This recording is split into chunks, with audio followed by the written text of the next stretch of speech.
నమస్కారం, BSK news కి స్వాగతం. హెడ్లైన్ చూద్దాం.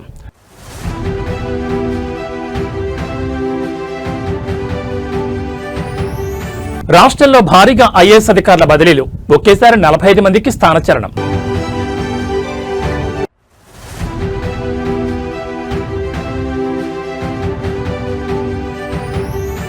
టీడీపీ వైసీపీ సభ్యుల మధ్య మాటల యుద్ధం, సీమకు చంద్రబాబు ద్రోహం చేస్తున్నారన్న వైసీపీ సభ్యులు.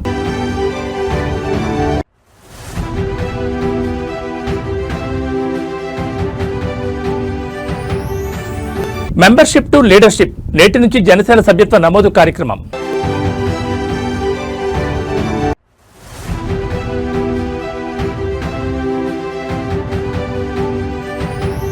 మనీ లాండరింగ్ కేసులో ఈడీ ముందు హాజరైన అనిల్ అంబానీ, రుణాల మళ్లింపు కేసులో సుదీర్ఘంగా సాగుతున్న విచారణ.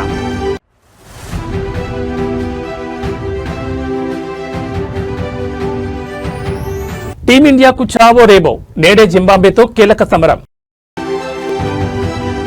డీటెయిల్స్ చూస్తే తెలంగాణలో భారీగా ఐఏఎస్ బదిలీలు చోటు చేసుకున్నాయి. ఈ మేరకు రాష్ట్ర ప్రభుత్వం తాజాగా ఉత్తర్వులు జారీ చేసింది. ఏకంగా 45 మంది ఐఏఎస్లను బదిలీ చేసింది ప్రభుత్వం. పంచాయతీరాజ్ శాఖ స్పెషల్ సీఎస్ గా సంజయ్ కుమార్, ఎస్పీడీసీఎల్ సీఎండీగా జితేష్ వి పాటిల్, కొత్త డిస్కమ్ సీఎండీగా ముషారఫ్ ఫారూఖీ, ఇరిగేషన్ శాఖ ప్రిన్సిపల్ సెక్రటరీగా ఈ శ్రీధర్, ఐటీఎన్సీ శాఖ ప్రిన్సిపల్ సెక్రటరీగా ఎన్ శ్రీధర్, ఫైనాన్స్ శాఖ సెక్రటరీగా గౌరవ్ ఉప్పల్ నియమించింది.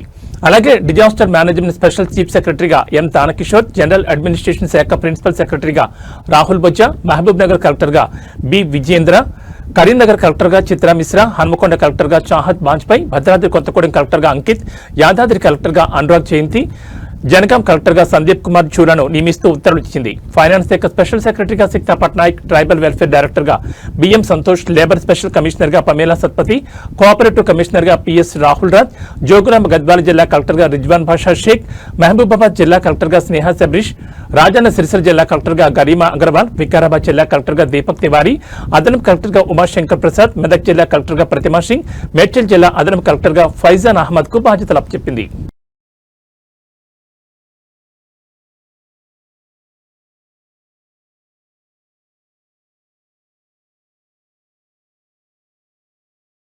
ఆంధ్రప్రదేశ్ రాష్ట్ర శాసనమండలిలో తీవ్ర గందరగోళం కొనసాగుతోంది. సభ ప్రారంభమైన 5 నిమిషాలకు మళ్లీ వాయిదా పడింది. రాయలసీమ లిఫ్ట్ ఇరిగేషన్పై తెలంగాణ సీఎం రేవంత్ రెడ్డి మాటలకు సమాధానం చెప్పాలని వైసీపీ సభ్యులు నినాదాలు చేశారు. తమ సభ్యులు అడిగిన ప్రశ్నలకు సమాధానాలు పూర్తి కాకుండానే మరో ప్రశ్నకు వెళ్లడంపై మండలి విపక్ష నేత బొత్స సత్యనారాయణ తీవ్ర అభ్యంతరం వ్యక్తం చేశారు. సభా సాంప్రదాయాలుంటాయి, ఒక ప్రశ్నకు సమాధానం పూర్తి కాకుండానే మరో ప్రశ్నకు వెళ్లడం సరికాదన్నారు. ఇరిగేషన్ మంత్రి ఉపన్యాసంతో మాకు అభ్యంతరం లేదు, ఆయన ఏదో చెప్పుకున్నారు. రేవంత్ రెడ్డి వాళ్ళ అసెంబ్లీలో మాట్లాడిన మాటలు కట్టుబడి ఉన్నారా లేదా అనే దానికి క్లారిటీ ఇవ్వాల్సిన అవసరం ఉందని బొత్స డిమాండ్ చేశారు. ఈ సందర్భంగా టీడీపీ వైసీపీ సభ్యుల మధ్య మాటల యుద్ధం చెలరేగింది. రాయలసీమకు సీఎం చంద్రబాబు తీరని ద్రోహం చేస్తున్నారంటూ వైసీపీ సభ్యులు ఆరోపణ చేయగా, ఏ ముఖ్యమంత్రి చేయనంత ద్రోహం వైఎస్ జగన్ చేశారని తెలుగుదేశం పార్టీ సభ్యులు కౌంటర్ ఇచ్చారు. దీంతో పోటాపోటీగా వైసీపీ కూటమి సభ్యులు నినాదాలు చేశారు. గందరగోళ పరిస్థితులతో సభను మండలి చైర్మన్ వాయిదా వేశారు.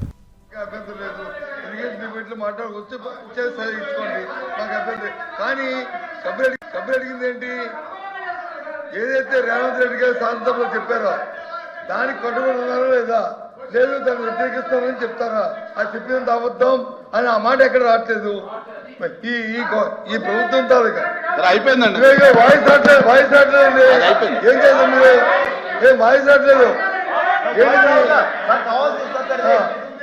రేవంత్ రెడ్డి గారు తెలంగాణ ముఖ్యమంత్రి అక్కడ చెప్పిన ఏదైతే వాయిస్ రావట్లేదు ఏంటిది, తెలంగాణ ముఖ్యమంత్రి గౌరవనీయులు రేవంత్ రెడ్డి గారు తెలంగాణ చెప్తేనే అది వాస్తవం చెప్పారండి. ఫస్ట్ రెండోది ఇందాక ఇరిగేషన్ మినిస్టర్ గారు అన్ని చెప్పారు. సార్ కూర్చోండి, అలేపి గారు కూర్చోండి, అలేపి గారు కూర్చోండి సార్. సెకండ్ క్వశ్చన్కి వచ్చేసాం.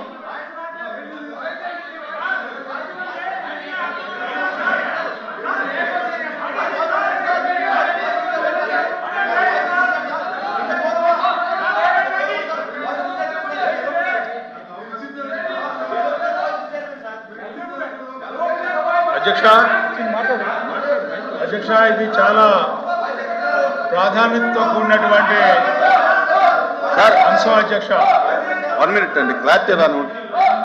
కూర్చోండి ప్లీజ్, కూర్చోండి కూర్చోండి.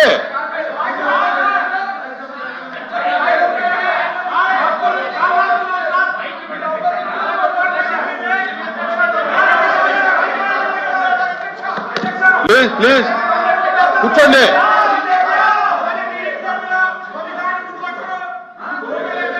ఆయన కూడా నీకెందుకు స్వామి, ఆయన కూడా నీకెందుకు,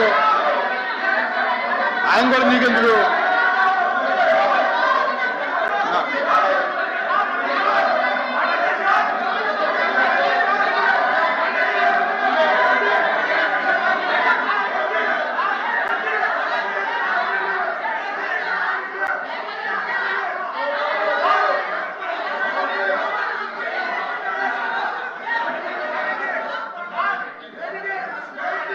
The house is adjourned for 10 minutes.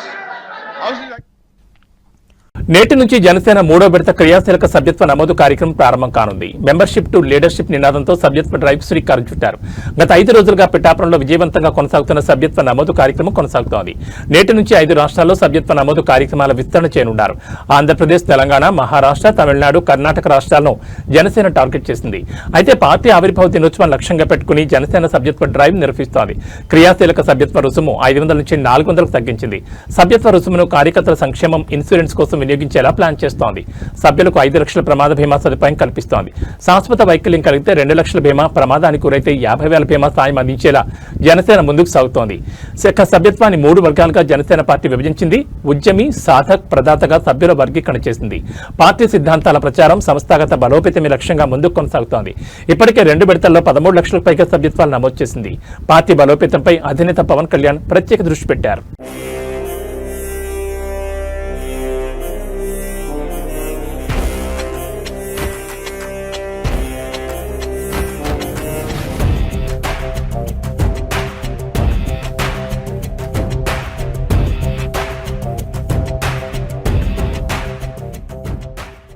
ఈరోజు మంచి రోజు కాబట్టి ప్రెసిడెంట్ గారు ప్రత్యేకంగా మనం ఈ కార్యక్రమాన్ని ఈరోజు ప్రారంభించుకుందాం.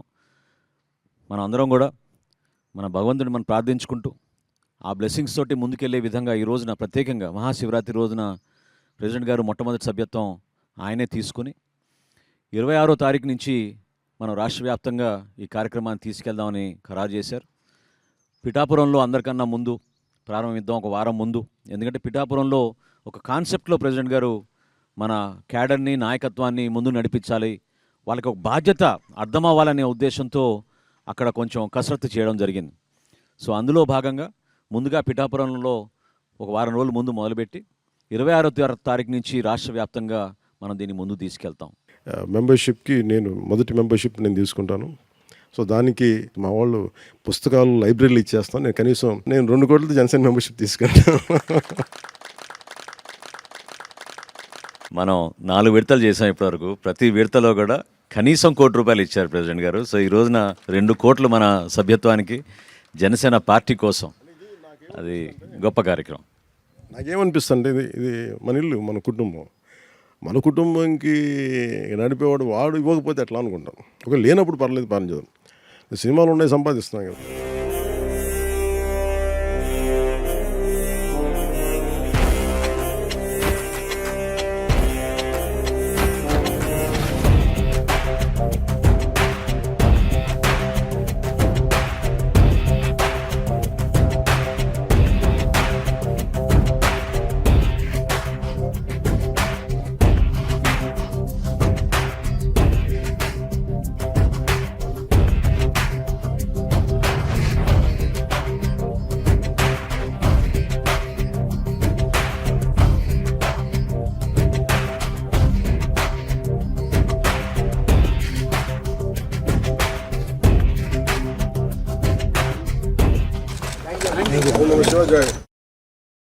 తెలంగాణ రాష్ట్రంలోని చేయూత పింఛన్ల లబ్ధిదారులకు ప్రభుత్వం తీపి కబురు అందించేందుకు సిద్దమవుతోంది. ఆర్థిక పరిస్థితులను బట్టి పింఛన్ల మొత్తాన్ని పెంచాలని ముఖ్యమంత్రి యోచిస్తున్నారు.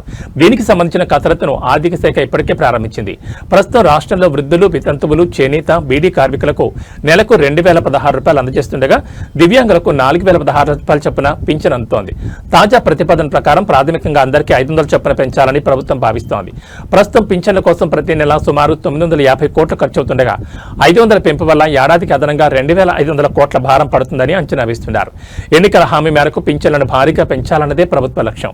అయితే రాష్ట్ర ఆర్థిక పరిస్థితిని దృష్టిలో ఉంచుకుని ఒకేసారి కాకుండా విడతల వారీగా ఈ పెంపును చేపట్టనున్నారు. వచ్చే ఎన్నికల నాటికి సాధారణ పింఛన్లను 4,000కు, దివ్యాంగుల పింఛన్లను 6,000కు పెంచాలని యోచిస్తోంది ప్రభుత్వం.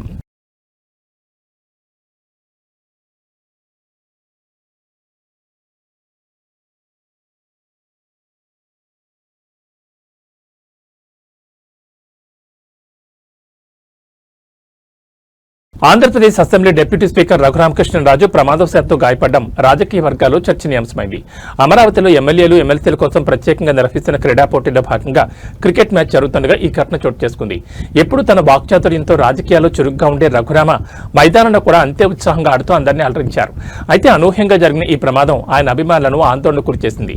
ఈ ఘటనకు సంబంధించిన వివరాలకు వెళ్తే బ్యాటింగ్ చేస్తున్న సమయంలో రనౌట్ నుంచి తప్పించుకునేందుకు రఘురామకృష్ణరాజు అత్యంత వేగంగా పరిగెత్తారు.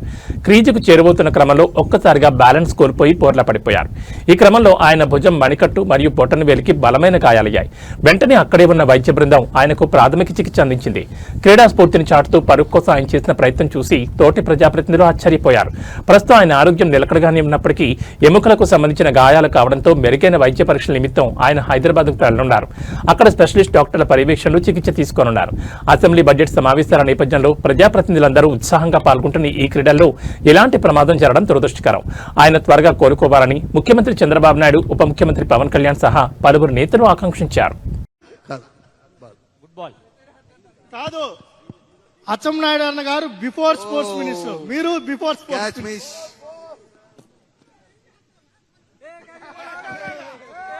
రన్ అవుట్ అయిపోయారు. పుట్టపర్తి పోలీస్ శాఖలో అవినీతి సెగలు రేగుతున్నాయి. రక్షక భటులే భక్షకులుగా మారుతున్నారా అనే అనుమానాలు బలపడుతున్నాయి. పుట్టపర్తి డీఎస్పీ విజయ్ కుమార్, సీఐ మారుతి శంకర్ తనను 30 లక్షలు ఇవ్వాలని బెదిరిస్తున్నారంటూ బాధితుడు మారుతిరెడ్డి విడుదల చేసిన సెల్ఫీ వీడియో ఇప్పుడు రాష్ట్ర వ్యాప్తంగా సంచలనం సృష్టిస్తోంది. తనపై పదే పదే అక్రమ కేసులు బనాయిస్తూ మానసిక వేదన గురిచేస్తున్నారని బాధితుడు ఆ వీడియోలో కన్నీటి పర్యంతమయ్యారు. రక్షణ కల్పించాల్సిన ఉన్నతాధికారులే లక్షల్లో వసూళ్లకు దిగడంపై సర్వత్రా విమర్శలు వ్యక్తమవుతున్నాయి. ఈ అవినీతి వ్యవహారంపై ఉన్నతాధికారులు స్పందించి సమగ్ర విచారణ జరిపించాలని బాధితుడు కోరుతున్నారు. అసలు పుట్టపర్తి పోలీస్ స్టేషన్లో ఏం జరుగుతోంది? చట్టాన్ని కాపాడాల్సిన వారే ఇలా వసూలు దందా నడిపిస్తున్నారా అనే ప్రశ్నలు వినిపిస్తున్నాయి. మీడియా మిత్రులకి ముఖ్యంగా నమస్కారం. తర్వాత పుట్టపర్తి ప్రజానీకానికి నమస్కారం. పుట్టపర్తి నియోజకవర్గంలో డిఎస్పీ గారు అయినటువంటి విజయ్ కుమార్ గారు, తర్వాత CI Kotha Cheruvu upgrade police station Maruti Shankar CI గారు ఇద్దరు కలిసి నన్ను, నా కుటుంబాన్ని, తర్వాత నా మిత్రులు కొంతమందిని, వారి కుటుంబాలని అక్రమంగా నిర్బంధించి వేధిస్తూ అక్రమ కేసులు పెడుతూ విపరీతంగా టార్చర్ గురి చేస్తూ ఈ గత 20-30 రోజుల నుంచి ఇదే తంతుగా విపరీతంగా వేధిస్తూ మానసిక ఒత్తిడికి గురి చేస్తూ ఇబ్బంది పెడుతున్నారు. ఇందులో భాగంగా నేను ఫోన్లు చేస్తే లిఫ్ట్ చేయరు, మా ఫ్యామిలీ ఫోన్ చేస్తే లిఫ్ట్ చేయరు, స్టేషన్కి పోతే ప్రాపర్గా రెస్పాండ్ గారు, రానియద్దంటారు. తర్వాత ఎస్పెషల్లీ ఇద్దరు కలిసి నన్ను బెంగళూరుకి పారిపో, నువ్వు ఈ ఏరియాలో ఉండకూడదు, లేకుంటే నీ మీద పీడీ యాక్ట్ ప్రయోగిస్తాం అని చెప్తూ ఇందులో ఇండైరెక్ట్గా 2-3 సార్లు ఆల్రెడీ మమ్మల్ని అక్రమంగా నిర్బంధించిన తరుణంలో లాస్ట్ టైం మా మీద ఒక మర్డర్ అలిగేషన్ కేసు జరిగినప్పుడు సిఐ మారుతి శంకర్ గారు డైరెక్ట్గా నాకు చెప్పడం జరిగింది, నువ్వు ఈసారి జైల్లో నుంచి బయటకు వచ్చిన వెంటనే నువ్వు డబ్బులు 30 లక్షల రూపాయలు, కనీసం 20 లక్షల రూపాయలు నువ్వు డిఎస్పీ గారితో మాట్లాడుకుని ఇవ్వకుంటే నీ మీద పీడీ యాక్ట్ పెట్టేసి బెంగళూరుకి పంపించేస్తాము, లేదా వేరే చోటుకి పంపించేస్తాము, జిల్లా బహిష్కరణ చేస్తాము అని నన్ను నిర్బంధించిన ప్రదేశంలో చెప్పారు. అఫీషియల్గా పోలీస్ స్టేషన్లో ఎంక్వైరీ చేయాల్సిన బాధ్యత వాళ్ళకి లేకుండా ఒక అన్అఫిషియల్గా ఎక్కడో ఒక గోడౌన్లో కళ్ళకు గంతలు కట్టి తీసుకెళ్లి మమ్మల్ని ఎంక్వైరీ చేశారు. సరే, అవన్నీ ఒకవేళ పోలీసు వాళ్ళకి అనుకూలం జరగాల్సిన పరిస్థితుల్లో ఉంటే నేను సహకరించడం జరిగింది. అయినా పోలీస్ వ్యవస్థ మీద ఇంకా నమ్మకం ఉంది కాబట్టి నేను మీడియా మిత్రులకు, ఎస్పెషలీ ఈ మీడియా ద్వారా ఎస్పీ గారికి విన్నవించుకుంటున్నాను. పోలీస్ వ్యవస్థలో చాలా వరకు బాగుంది, కానీ నేను చూసిన పుట్టపర్తిలో ఈ ఇద్దరు మాత్రం కొల్యూజన్తో ప్రజల్ని అనేక విధాలుగా ఇబ్బందులకు గురి చేస్తూ వాళ్ళ కరప్షన్కి గురి చేస్తూ ఎన్నో విషయాలు ఉన్నాయి. అవన్నీ ఇప్పుడు చెప్పుకునే సమయం కూడా కాదు. నా పర్సనల్ మ్యాటర్ మాత్రమే చెప్పుకుంటున్నా. ఎప్పుడు నేను ప్రజా సమస్యలు మాత్రమే మాట్లాడేవాడిని. ఈసారి ఆ గొంతు నొక్కేయాలని ప్రయత్నంతో నా మీద పీడీ ప్రయోగం చేయాలని అక్రమ కేసులు పెట్టి, ఫాల్స్ కేసులన్నీ పెట్టి, కనీసం నన్ను ఎంక్వైరీ చేయకుండా, నన్ను అడగకుండా ఈ విధంగా ఇబ్బందులకు గురి చేస్తున్నారని మీడియా మిత్రుల ద్వారా ప్రజలకు విన్నవించుకుంటున్నాను, వ్యవస్థలకు విన్నవించుకుంటున్నాను. నాలాంటి వారికే ప్రజా సమస్యల మీద పోరాడడానికే ఇన్ని ఇబ్బందులు గురి చేస్తే సామాన్యమైన ప్రజలకు వీళ్ళు ఎంత ఇబ్బందులు గురి చేస్తుంటారు, వ్యవస్థను ఎలా తొక్కి పెడుతుంటారో, ఎలా మేనేజ్ చేస్తుంటారో దయచేసి మీ ద్వారా అందరికీ తెలియజేసుకుంటున్నాను. వీరిని ఉపేక్షించకుండా ప్రజలు, వ్యవస్థలు, ఇంటెలిజెన్స్ వ్యవస్థ, మీడియా వాళ్ళు అందరూ కలిసి దీని మీద ఖచ్చితంగా ఆలోచించి వీరి మీద నిఘా వేసి ఇట్లాంటి చీడ పురుగుల్ని వ్యవస్థలో ఉండనీయకూడదని చెప్పేసి దయచేసి విరమించుకుంటున్నాను. Thank you. AP liquor scam కేసులో కీలక పరిణామం చోటు చేసుకుంది. ఈ కేసులో A7 గా ఉన్న ముప్పిడి అవినాష్ రెడ్డి సిట్ అధికారులు ఎదుట లొంగిపోయారు. సుప్రీంకోర్టులో దాఖలు చేసిన ముందస్తు బెయిల్ పిటిషన్ రిజెక్ట్ మంగళవారం అవడంతో విజయవాడలో ఉన్న సిట్ కార్యాలయానికి తన లాయర్తో కలిసి వెళ్లి అధికారులు ఎదుట సరెండర్ అయినట్టు తెలుస్తోంది. గతంలో హైకోర్టులో కూడా ముప్పిడి అవినాష్ కు బెయిల్ రిజెక్ట్ అయింది. జనవరి 29న ఏపీ హైకోర్టు ఇచ్చిన ఉత్తర్వుల్ని సవాల్ చేస్తూ సుప్రీంకోర్టులో పిటిషన్ వేయగా అక్కడ కూడా ఎదురుదెబ్బ తగిలింది. ప్రధాన న్యాయమూర్తి జస్టిస్ సూర్యకాంత్, జస్టిస్ జోయ్ మాల్యా బాగ్చేల నేతృత్వంలో ఉన్న ధర్మాసనం అవినాష్ రెడ్డి తరఫున సీనియర్ న్యాయవాది సిద్ధార్థ దబి వాదనలు విన్నారు. విదేశాలకు వెళ్లిన వివరాలపై ఆరా తీసిన సీజే సూర్యకాంత్ ఏడాది కాలంగా తన పరారిలోనే ఉన్నాడు కదా అని ప్రశ్నించారు. ఏ కోర్టు అనుమతితో విదేశాలకు వెళ్లారని అడిగారు. చట్టాన్ని ఏమార్చేందుకు ప్రయత్నించి ఇలాంటి వారికి ముందస్తు బెయిల్ ఇచ్చి ఎందుకు రక్షణ ఇవ్వాలని అభిప్రాయపడ్డారు. అరెస్ట్ నుంచి మధ్యంతర రక్షణ ఇచ్చేందుకు సీజే నిరాకరించారు. ఫిబ్రవరి 26న అవినాష్ శ్రీలంక నుంచి వచ్చేందుకు సిద్ధంగా ఉన్నారని, ఎల్ఓసీని ఆపాలని న్యాయవాది కోరగా దానికి కూడా నిరాకరించారు. ముందు అతను లొంగిపోవాలని, ఆ తర్వాతే రెగ్యులర్ లేదా మధ్యంతర బెయిల్ పిటిషన్ పరిశీలిస్తామని స్పష్టం చేస్తూ తదుపరి విచారణను మార్చి 12కు వాయిదా వేశారు. లిక్కర్ స్కామ్ కేసు నమోదైన తర్వాత ముప్పిడి అవినాష్ రెడ్డి సోదరుడు అరెస్ట్ అయ్యాక అతన్ని కూడా నిందితుడిగా చేరుస్తారని భయపడి విదేశాలకు పారిపోయాడు. ఇటీవల సుప్రీంకోర్టు అతన్ని లొంగిపోవాలని ఆదేశాలు జారీ చేయడంతో మరో దారిలేక సిట్ ఆఫీసులో సరెండర్ అయ్యారు.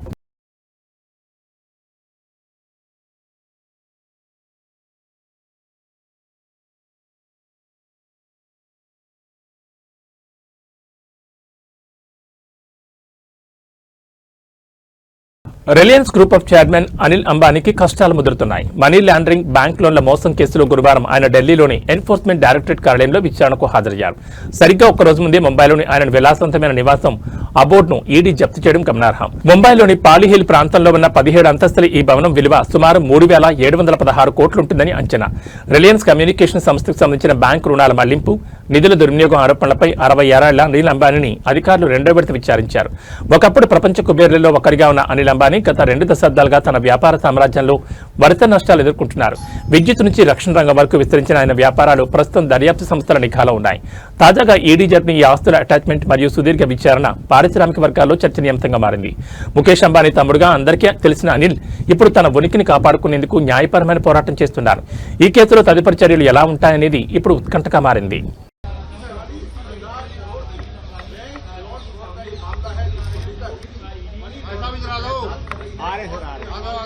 इससे कोई नहीं आ गया। हाँ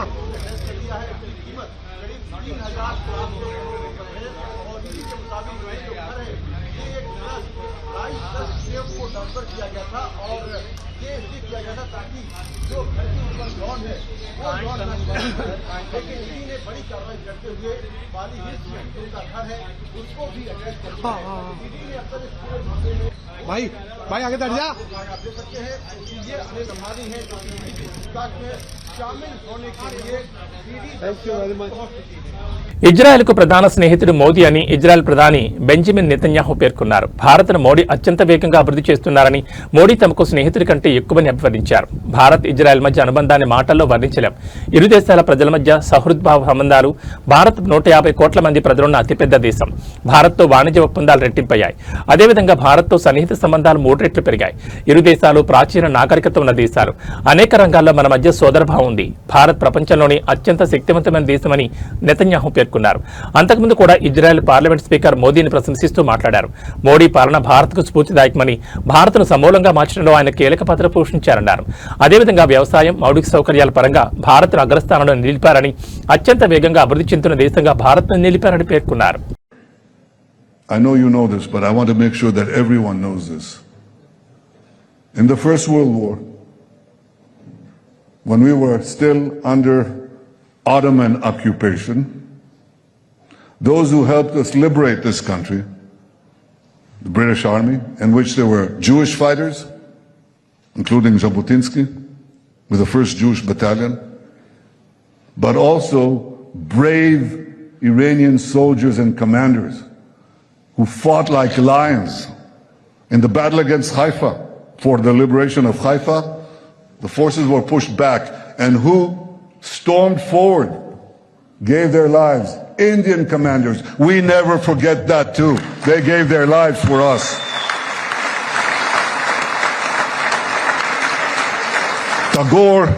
Tagore spoke so positively about our national movement, and his writings were translated into Hebrew. Ayumi Shishvu et Muto Aturat Zakan Alavan. Hyderabad నగరంలోని జూబ్లీ హిల్స్ లో భారీ అగ్ని ప్రమాదం ఘటన చోటు చేసుకుంది. జూబ్లీ హిల్స్ రోడ్ నెంబర్ 36 లో ఉన్న ప్రముఖ దుస్తుల brand manoeuvre showroom Mangala Gauri shopping మాల్లో గురువారం ఉదయం మంటలు చెలరేగాయి. ఈ ప్రమాద సమాచారం అందుకున్న వెంటనే అగ్నిమాపక సిబ్బంది ఘటనా స్థలానికి చేరుకుని మంటలను అదుపులో తీసుకోవడానికి ప్రయత్నిస్తున్నారు. అగ్ని ప్రమాదం కారణంగా షాపింగ్ మాల్ నుంచి మంటలు ఎగిసిపడుతున్నాయి. షాపింగ్ మాల్ పక్కనే ఉన్న భవనాలకు మంటలు వ్యాపించాయి. ఘటనా స్థలానికి చేరుకున్న 3 ఫైర్ ఇంజన్లు మంటలను అదుపులో తెచ్చేందుకు ప్రయత్నిస్తున్నాయి. మరోవైపు మంటల్లో షాపింగ్ మాల్ సిబ్బంది చిక్కుకున్నట్లు తెలుస్తోంది.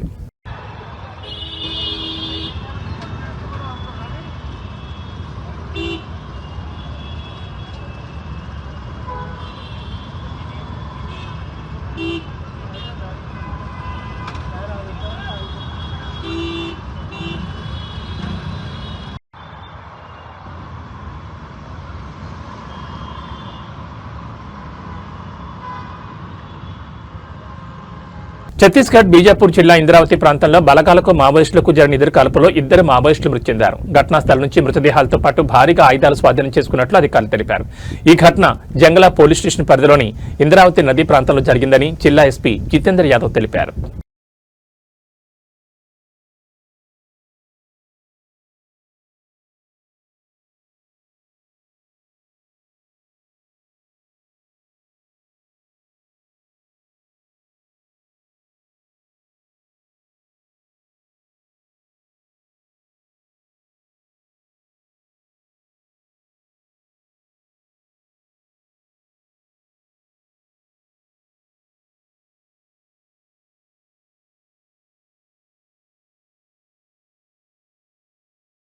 T20 ప్రపంచ కప్ 2026 సూపర్ 8 లో భాగంగా నేడు భారత్ జింబాబ్వే మధ్య మ్యాచ్ జరగనుంది. చెన్నైలోని చెపాక్ మైదానంలో మ్యాచ్ ఈ రోజు రాత్రి 7 గంటల నుంచి ఆరంభం కానుంది. ఈ మ్యాచ్ టీమిండియాకు చావో రేవో లాంటిది. దక్షిణాఫ్రికా ఓడిపోవడంతో నెట్ రన్ రేట్లో బాగా వెనుకబడ్డ భారత్ గట్టిగా కొడితేనే గట్టెక్కుతుంది. ఒకవేళ జింబాబ్వేపై నేడు ఓడితే సూర్యసేన ఇంటికి వచ్చేయాల్సింది. ఈ నేపథ్యంలో సెమీస్ ఆస్ట్రేలియా సజీవంగా ఉండాలంటే జింబాబ్వేపై గెలవడం కాదు, భారీ తేడాతో గెలవాలి. చావో రేవో తేల్చుకోవాల్సిన మ్యాచ్లో డిపెండింగ్ ఛాంపియన్ భారత్ ఎలా ఆడుతుందో చూడాలి. జింబాబ్వే మ్యాచ్ నేపథ్యంలో భారత్ ఫ్లయింగ్ 11పై అందరిలో ఆసక్తి నెలకొంది. ప్రస్తుత టీమిండియా పరిస్థితికి ప్రధాన కారణం బ్యాటింగ్ అనడంలో ఎలాంటి సందేహం లేదు. టాప్ ఆర్డర్లో అభిషేక్ శర్మ వైఫల్యం కలవరపెడుతోంది. టోర్నీలో ఇప్పటివరకు ఆడిన 4 మ్యాచ్ల్లో 15 పరుగులు చేయగా 3 డకౌట్లయ్యాడు. ఇప్పటికైనా అభిషేక్ పుంజుకోవడం జట్టుకు కీలకం. అయితే ప్రస్తుత పరిస్థితుల్లో అతను సహజ స్థాయిలో ఆడతాడా లేదా అన్నది ఆసక్తికరం. మరో ఓపెనర్ ఇషాన్ కిషన్ గత 2 మ్యాచ్ల్లో తేలిపోయాడు. సంజు శాంసన్ ఓపెనర్గా ఆడించి కిషన్ 3లో ఆడించాలని భారత్ చూస్తోంది. తిలక్ వర్మ స్ట్రైక్ రేట్ జట్టుకు ఇబ్బందిగా మారింది. సూర్యకుమార్ యాదవ్, హార్దిక్ పాండ్యా పెద్ద ఇన్నింగ్స్లు బాకీ ఉన్నారు.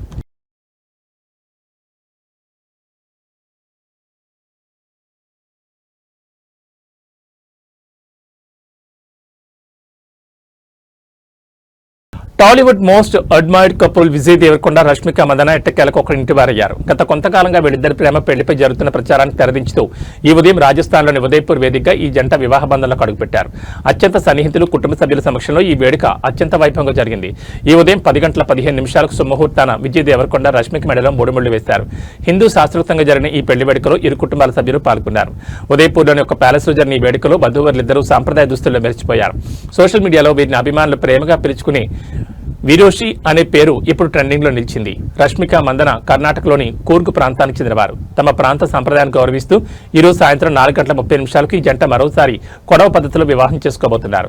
సాధారణంగా కొడవ పెళ్లిళ్లు చాలా ప్రత్యేకంగా విభిన్నమైన వస్త్రధారణతో సాగుతాయి. ఒకే రోజు 2 వేర్వేరు సంప్రదాయాల్లో పెళ్లి చేసుకోవడం విశేషం.